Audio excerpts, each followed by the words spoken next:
춘향전을 읽었습니다. 2024년 5월 26일 춘향전에 대한 독후감입니다. 이 장면은 지금 광안루에 나와 있는 이도령이 저 멀리 지금 춘향이가 그네 타는 것을 보고서는 한눈에 반합니다. 그래서 방자에게 가서 춘향이 보고 좀 바깥에서 그 근처에서 만나자고 합니다. 그래서 만나서 이제 저녁에 춘향집에 이도령이 놀러 가기로 약속을 합니다. 지금 이렇게 꽃피는 봄이고 굉장히 날씨가 좋고 지금 16세인 춘향과 16세인 이도령이 서로 한눈에 반한 이 장면입니다. 낮에 그 성춘향을 보고서는 이도령이 마음이 막 흔들흔들하고 그 사랑의 마음이 일어서 저녁에 춘향이 집에 갑니다. 그래서 춘향이에게 사랑을 하자고 하기 전에 그 춘향이 어미를 만납니다. 춘향의 어미는 계속해서 좀 걱정을 하죠. 백년가약을 그냥 맺어야 되는데 그냥 둘 다 미혼인데 그냥 이도령이 춘향이를 버릴까 봐 좀 걱정합니다. 그런 말을 하는 와중에 춘향이가 이도령에게 그 혼전 서약서를 받아냅니다. 그래서 그 내용은 대충 이렇습니다. 이도령이 이렇게 썼는데 광안루에서 천생배필 춘향이를 만났다. 사랑하는 마음이 일었다. 백년가약 맺을 것을 약속한다. 이후에 배약하거든. 배약하거든이라는 것은 배신, 약속을 배신하거든. 이 문서 가지고 관청에 고발하라. 이런 내용을 써서 춘향에게 주고 나서 그리고 나서 둘이서 사랑을 하는 겁니다. 이런 거 보면 참 그 옛날에 이 춘향전에 혼전계약서가 있다는 사실이 참 대단했습니다.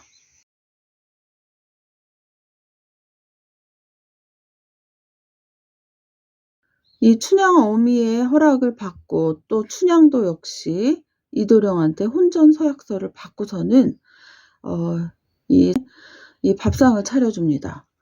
그런데 이 밥상을 보니까 어떤 걸 차렸냐 하면은 큰 그릇에 소갈비찜을 내오고 작은 그릇에는 제육찜, 또 생선으로 숭어찜, 메추리탕, 전복, 소염통 산적, 또 소의 양볶음, 꿩을 넣은 냉면, 잣송이, 호도, 대추, 석류, 유자, 곶감, 앵두, 배를 내옵니다.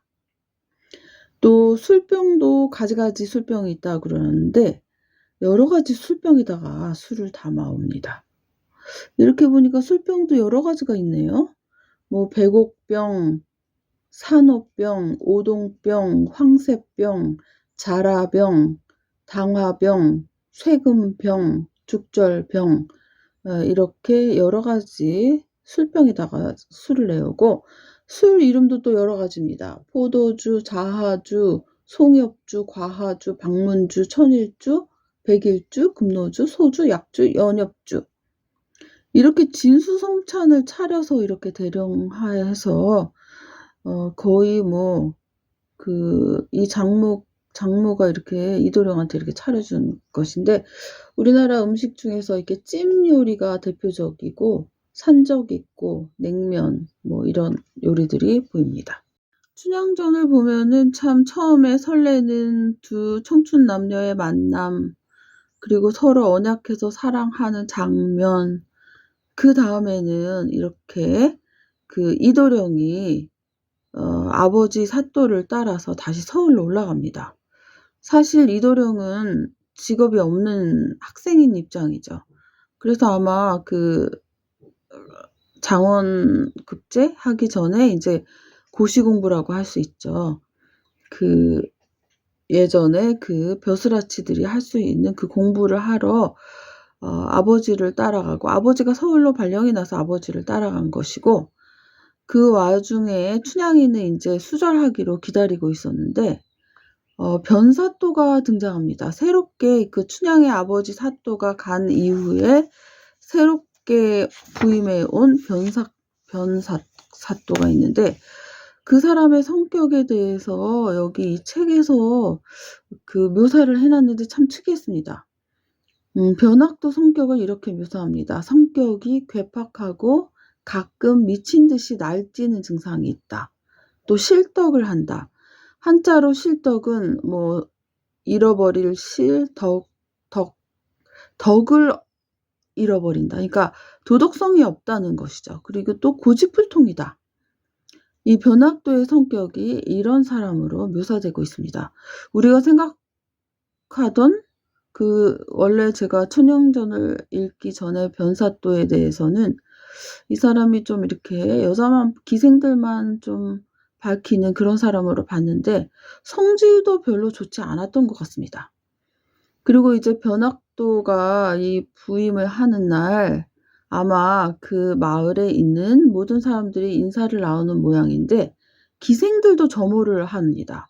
그래서 신임 사또에게 일일이 다 인사를 하고 소개를 하는데, 변학도가 이 춘향의 소문을 듣고 춘향을 오라고 합니다. 다른 기생들은 별로 마음에 없다 이렇게 표현을 하고요. 그래서 춘향이 와서 자기 수절을 들라고 하니까 춘향이 연려는 불경 이부한다, 충신은 불사 이군한다라는 한자 성어를 들으면서 자기는 도저히 이몽룡하고 이미 사랑을 한 관계이기 때문에 뭐 기생도 아닌 입장이라서 변학도의 수청을 들지 않겠다고 주장을 합니다. 그랬더니 이리 달래고 저리 달래고 뭐 온갖 저기를 해도 안 하니까, 거부하니까 결국은 이렇게 춘향한테 이렇게 매를 때립니다. 이 매를 때릴 때 보니까 몇 대를 때리냐면 25대까지 이렇게 때립니다. 앉혀 놓고 때리는 건지 이렇게 이 정도면 뭐 거의 뼈가 아작이 났을 것 같습니다. 그리고 나서 인제 큰 칼을 씌워서 감옥에다가, 그 당시에는 옥방이라고 합니다. 옥방에다가 가두는데, 보통 도호부청사라고 하든지 또는 가면 같은 데 가 보면 사또가 일하는 관청에 옆에 뭐 사랑방도 있고 죄인들 때리는 틀도 있고, 그리고 옆에 또 죄인들을 가두는 방도 있습니다. 제가 그때 가본 바에 의하면 그냥 나대지 같은 곳에다가 그냥 방문도 없이 창문도 없이 그렇게 해 놓은 곳인데, 부서진 죽창틀로 이렇게 다 마치 돼지우리 소우리처럼 가축을 키우는 그런 것처럼 만들어 놓은 것이 예전의 옥방 모습입니다. 그렇게 그냥 허허벌판 같은 그런 바람도 드나들고 하는 그런 곳에다가 이렇게 죽창 같은 울타리를 만들어 놓고, 또 부서진 벽, 그리고 밑에 깔개는 무슨 깔개를 했는지 모르지만 그냥 흙바닥이겠죠. 거기다가 뭐 지푸라기를 넣었을지는 모르겠네요. 그래서 옥방은 벼룩과 빈대가 막 창궐하고 쥐도 들어오고 막, 거기다가 또 큰 칼을 씌웠다는 것은 목에다가 쓴 큰 칼이라는 것은 진짜 사람이 꼼짝달싹 할 수 없는 그런 우리나라 죄 형벌의 일종이죠. 그렇게 하고서는 이제 가뒀다는 사실이 좀 특이했습니다. 서울에 간 이몽룡은 과거에 급제해서 결국은 어사또가 되었었죠. 암행어사라고 하는데, 이 암행어사 중에서 이제 옥에 갇힌 춘향이가 편지로 이몽룡에게 보내는 편지, 이것을 지금 읽는 장면입니다. 이 춘향전이 재미있는 이유는 어사또가 됐지만 옥중에 있는 춘향한테 나타난 이몽룡은 거의 거지 차림새로 나타납니다. 그래도 뭐 춘향이 아이고 그 어사또도 안 되고 뭐 자원급제도 못하고 그랬지만 그래도 이몽룡한테 그렇게 박절하게 대하지는 않습니다. 또 역시 그 춘향이 어머니도 거지로 나타난 변장을 하고 나타난 거죠. 그 거지 그러니까 거지라는 것은 돈도 없고 뭐 명예도 없고 직업도 없고 이렇게 그런 사람인데 그 이몽룡이 거짓말을 한 거죠. 자기 집안이 다 망했다고요. 그래도 뭐 그렇게 그 아주 박절하게 대하지는 않고 박대하지는 않고 그래도 밥은 차려줍니다. 이렇게 어떻게 보면 참 사람의 마음을 떠보는 그런 장면도 그 옛날 소설에 있다는 것이 좀 재미납니다. 처음부터 이렇게 잘 돼서 나타났을 때 춘향이를 바로 구해주는 것도 일사천리로 재미있는 내용이겠지만은 이렇게 한번 거지 행세로 나타나서 춘향이를 한번 떠보는 것도 참 옛날 소설이지만 재미난 사실인 것 같습니다. 그래서 이렇게 변학도가 그 마을 폭정을 하고 있는 그 마을에 가서 이제 이 이몽룡이 자기 신분을 밝히고 이제 춘향이를 이제 옥에서 구해내면서 서로 결국은 이제 해피엔딩이 되는 장면입니다. 해피엔딩이 되는 장면, 이렇게 서로 꽃가마를 탔다는 거네요. 이렇게 춘향 이야기가 다시 읽어본 이 독후감인데, 이 책을 읽으면서는 초반에 그 이도령하고 그 춘향이가 만나서 사랑하는 그 장면은 그 사랑하기 전에 혼전계약서가 있었다는 것도 참 그 옛날 치고 참 특이했던, 요즘보다 더한, 요즘도 혼전동거하고 이 젊은이들이 혼전계약서를 쓰는지 모르겠지만 외국의 유명한 헐리우드 배우들이나 쓰는 그런 혼전계약서인데 이 춘향이가 혼전계약서를 받아냈다는 것입니다. 그 점이 참 남녀평등, 여성의 그 지위를 이야기하는 것 같아서 좀 특이했고요. 그리고 둘이서 이 젊은 남녀가 사랑하는 장면은 솔직히 조금 야했습니다. 뭐냐면은 그 아라비안 나이트를 읽는 느낌이랄까? 그런 느낌을 받았습니다. 그리고 이 글의 전개도 서로의 그 사랑을 확인하고 또 그 사랑이 그 고통을 당하고 장애를 만나고 다시 극복하는 그런 해피엔딩 그 점도 있고, 또 하나 그 변학도 같은 그런 중간에 그 춘향이를 유혹하는 장면이죠. 춘향이가 만약에 변학도의 수청을 들고서는 팔자를 피고서는 뭐 이몽룡하고 약속은 져버리고 나서 아주 편안하게 살았으면 또 어쨌을까 이런 생각도 듭니다.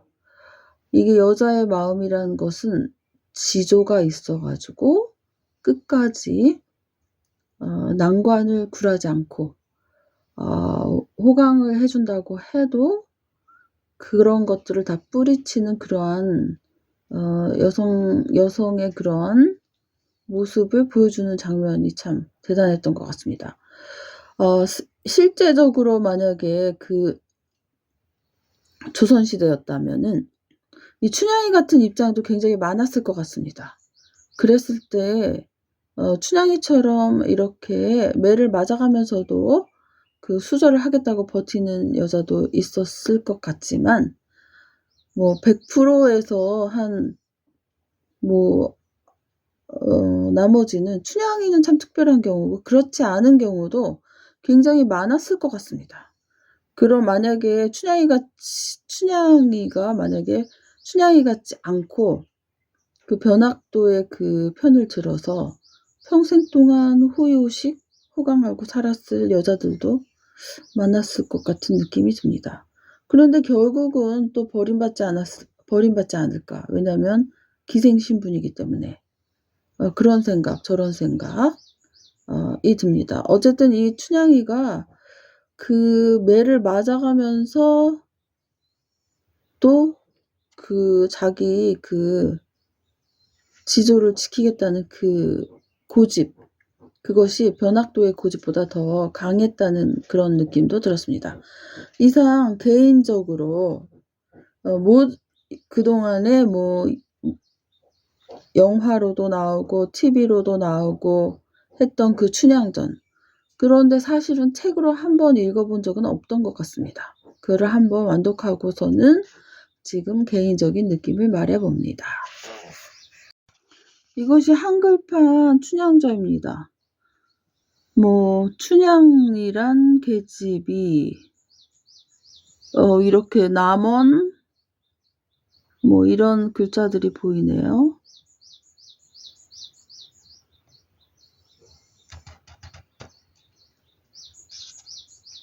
여기까지 시청해 주셔서 감사합니다. 이렇게 우리나라에 춘향전이라는 이러한 그 소설이 있다는 것이 좀 자랑스럽습니다.